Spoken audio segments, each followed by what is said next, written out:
Hannaran was grandstanding. It's a national embarrassment. We're gonna go bowling instead. That's a bit more fun, though.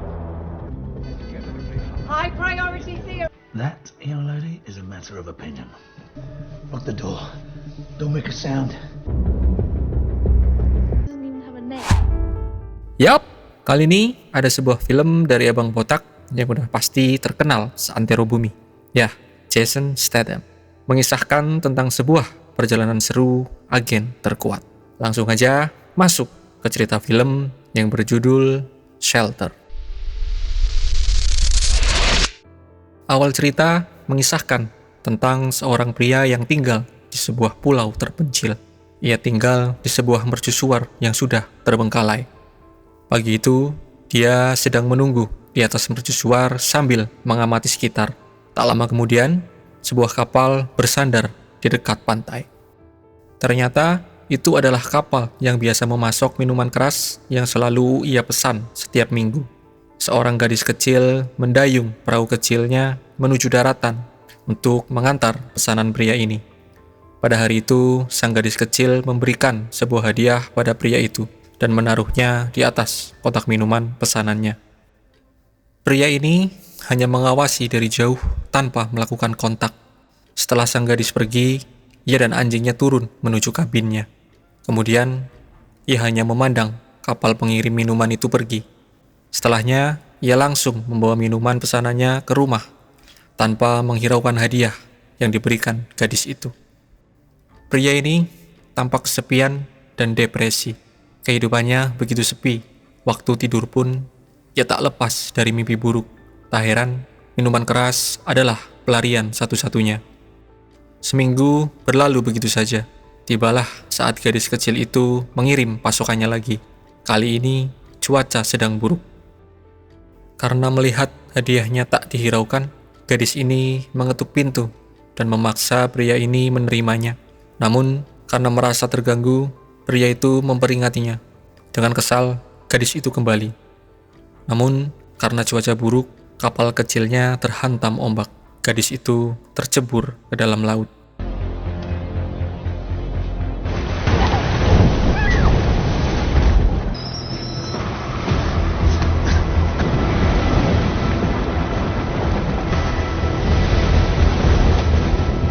Baru akan menyelamatkan keponakannya, kapal pamannya juga tenggelam dihantam ombak.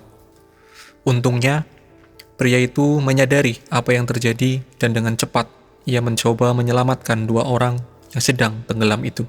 Si gadis sempat bisa ke permukaan, namun kakinya terlilit sebuah jaring dan dengan cepat tenggelam lagi. Pria itu sempat ingin menolong si paman, namun ia terjebak dalam kabin kapalnya dan tenggelam. Alhasil, pria ini hanya bisa menyelamatkan si gadis kecil ini.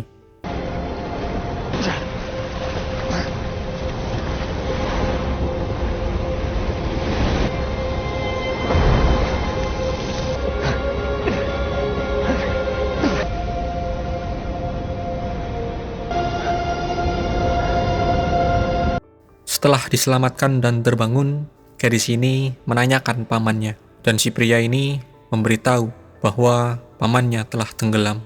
Gadis itu menjadi sedih dan menangis. Paginya, sang pria menyadari kalau kaki gadis itu telah terluka dan berusaha mengobatinya. Karena curiga mengapa sang pria tidak menelpon polisi dan petugas medis, gadis ini bertanya dengan gelisah mengapa ia tak melakukan apapun. Just keep me here. I mean, I hasn't been working in years, yet you never leave him. Died a few years back. You don't have a family. Taken care of you ever since. Because they... Setelah tak dihiraukan dan ditinggal pergi, gadis ini merangkak dan menemukan sebuah pisau yang kemudian ia simpan di bawah bantalnya. Sampai pada malam harinya, pria ini mendapati si gadis bermimpi buruk dan berusaha menenangkannya. Ketika sang gadis menodongkan pisaunya karena refleks, pria itu tetap tenang. Ia pun lanjut menenangkan sang gadis dan malah mengajarinya cara memegang senjata dan menguasai emosi. I know you're scared. You never operate.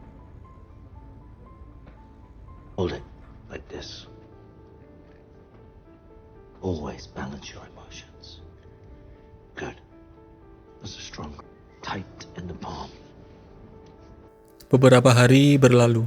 Ternyata sang pria ini pandai melukis. Ia melukis saat gadis kecil itu sedang duduk di tepi pantai bersama anjingnya.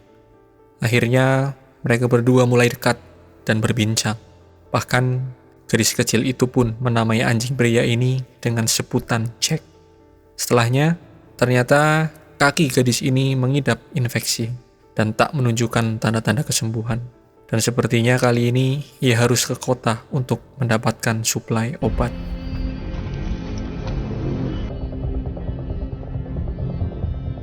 Akhirnya pria itu pergi ke kota. Sambil menunggu, gadis ini melihat beberapa lukisan pria ini. Ia tersenyum sampai mengetahui bahwa hadiahnya ternyata telah diterima pria ini. Sesampainya di kota, pria ini langsung membeli apa yang diperlukan. Dan ketika ia akan meninggalkan kota, ia sempat membelikan sepasang pakaian untuk gadis itu. Pada saat yang sama, saat pria ini pergi ke kota, ada sebuah rapat di suatu ruangan. Rapat ini membahas suatu teknologi canggih bernama Thea.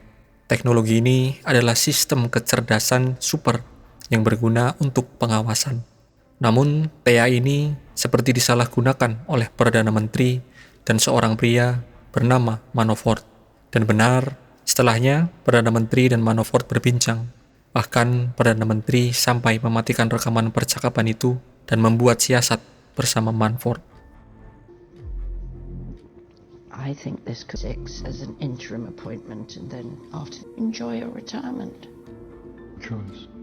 She's a good team player and we don't... Ketika akan kembali, si pria itu ternyata secara tak sengaja terekam kamera penduduk lokal dan MI6 langsung mendeteksinya lewat Thea sebagai pria yang melakukan tindakan teror di Aljazair. MI6 pun langsung mengirim regu penyerangnya. Repositioning satellites now. Sesampainya di rumah, pria ini langsung membalutkan obat yang dibelinya pada gadis kecil. Dan tak lupa, ia juga memberikan pakaian yang dibelinya. Gadis itu pun merasa sangat senang. Ketika dua orang ini sedang makan malam, si pria mempunyai firasat bahwa ada sebuah regu yang sedang mendekat.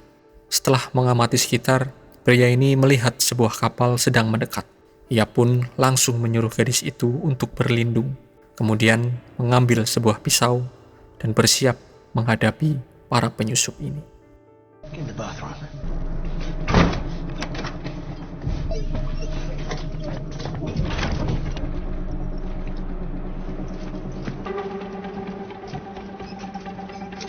Regu itu pun mendarat. Mereka mengawasi sekitar dengan alat yang bernama Night Vision yang dapat melihat jelas dalam gelap. Tak lama, pria ini memotong sebuah tali dan berhasil meringkus satu musuh dengan perangkap yang ia buat. Kemudian, ia menyalakan lampu yang sangat terang agar Night Vision tak bisa bekerja dengan efektif. Pria ini memburu satu persatu penyusup itu hanya dengan menggunakan pisau. Namun, satu orang berhasil masuk ke dalam rumah. Ia sempat diserang oleh Jack si anjing. Namun, nyawa anjing itu tak selamat setelah tertembak oleh penyusup. Tak lama kemudian, penyusup itu pun berhasil membawa gadis itu. Mengetahui hal ini, pria itu langsung melumpuhkan penyusup yang membawa gadis itu dengan sebuah senapan berat. Setelah mengalahkan para penyusup, si pria belum menyadari bahwa ada sebuah kamera yang merekam di helm penyusup itu.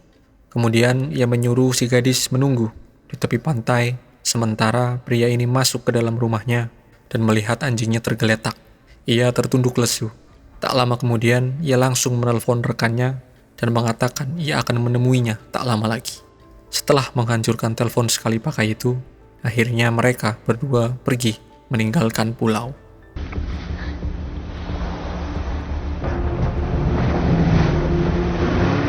Setelah melihat rekaman di helm tentara yang gugur, pihak MI6 pun mengetahui bahwa mereka salah identifikasi dan kemudian menugaskan agen khusus untuk menindaklanjuti kasus ini. Sesampainya di pelabuhan, si pria dan gadis kecil langsung bergegas. Ketika mereka akan mencuri sebuah mobil, mereka tertangkap basah oleh sang pemilik. Namun, karena sebelumnya sudah direncanakan dengan baik, gadis kecil itu pun membantu pria ini.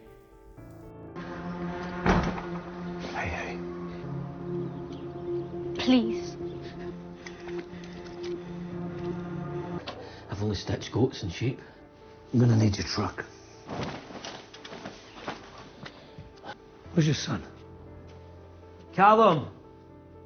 Dikira sudah aman, ternyata anak dari pemilik mobil itu telah melaporkan kejadian kali ini pada polisi. Di saat yang sama, nama pria ini telah diketahui oleh markas MI6. Pria ini bernama Michael Mason. Ternyata Mason juga adalah agen dari MI6. Namun tak banyak detail tentang Mason. Curiga karena ada kejanggalan, pemimpin sementara MI6 yaitu Roberta menyuruh stafnya untuk menggali lebih dalam. Berita tentang penyerangan itu telah sampai ke telinga Manafort. Tak lama, ia langsung menghubungi agen khusus itu untuk menurutinya ketimbang Roberta di MI6. Agen khusus ini menuruti Manafort karena ia adalah mantan petinggi di MI6. Manafort memerintahkan untuk menembak di tempat target kali ini.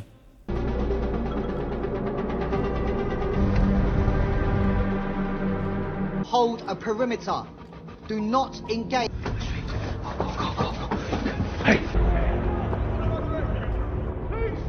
Ketegangan pun dimulai saat polisi lokal mengepung tempat Mason berada. Karena panik, pemilik mobil berlari ke arah pintu.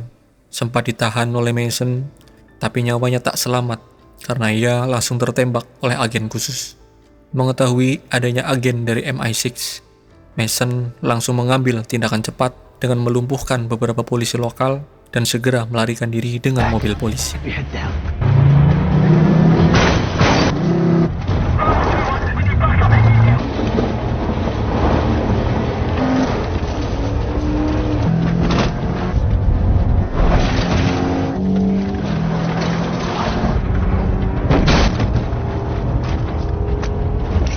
Tak lama setelah itu, agen khusus ini menyerang dari belakang.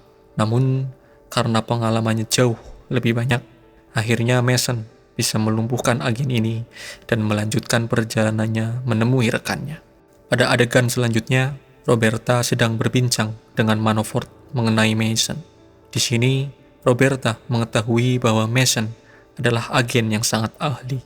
Dan di sini pula, Manafort memerintahkan Roberta agar menyingkirkan Mason. Namun, sepertinya Roberta kali ini mempunyai pandangannya sendiri. I found the black kite files on a backup set 5 of this. Not less idea. LM for deniability. Dan kecurigaan Roberta akhirnya terjawab setelah staf yang sebelumnya mencari tentang misi yang dijalani Mason memberikan fakta itu pada Roberta. Mengetahui kejadian ini, Manafort yang telah memata-matai Roberta menjadi gelisah. Di perjalanan menemui rekannya, akhirnya gadis ini memberitahukan namanya pada Mason. Ia bernama Jessie. Kemudian, Mason dan Jessie telah sampai dan bersiap menemui rekannya. Namun, karena Manafort juga dapat mengakses Thea, ia mengetahui lokasi Mason dan langsung memberitahukannya pada agen khusus yang sebelumnya.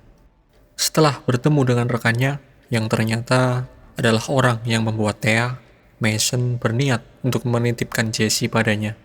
Namun, Jessie sadar bahwa rekan Mason ini tidak akan hidup lama, karena ia mengidap kanker. Good enough. I'd help you if I could. Doctors say I might get one more Christmas.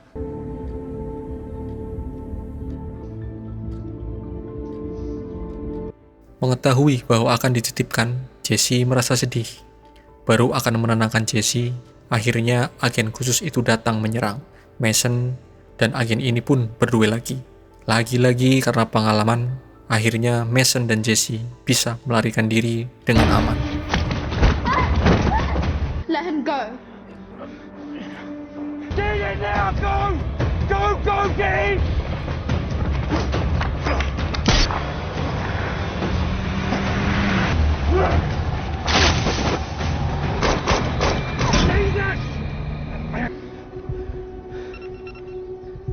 Setelah mendapat kontak dari rekan sebelumnya, akhirnya Mason dan Jessie menuju London untuk menemui Kamal. Saat itu, Roberta juga menerima kabar bahwa ada orang di luar MI6 yang login ke dalam Thea.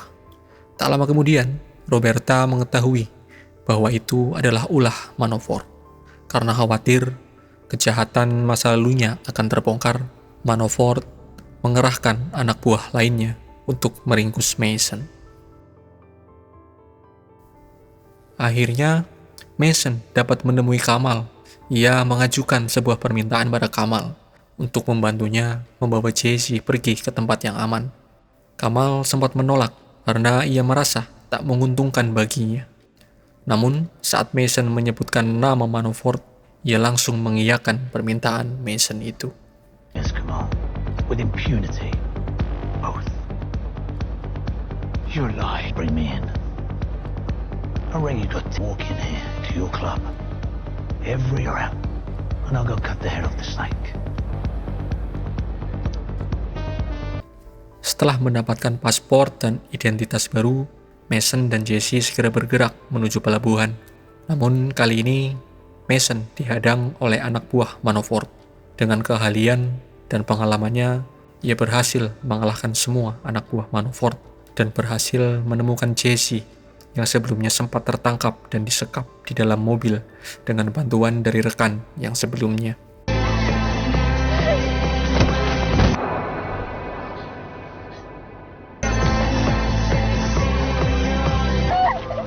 I got you. Son.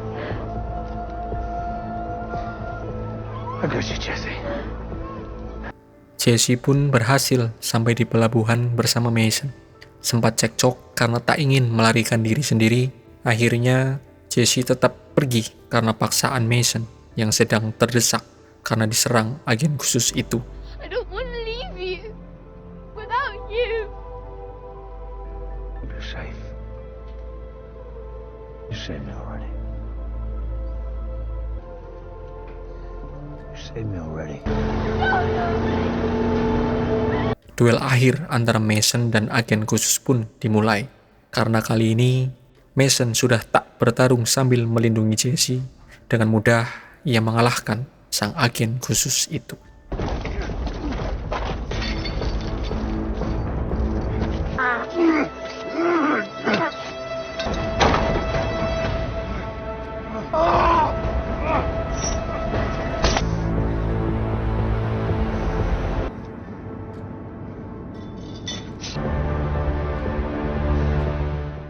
Kemudian di satu pagi, Manafort melihat berita bahwa Roberta telah resmi dilantik menjadi pemimpin MI6.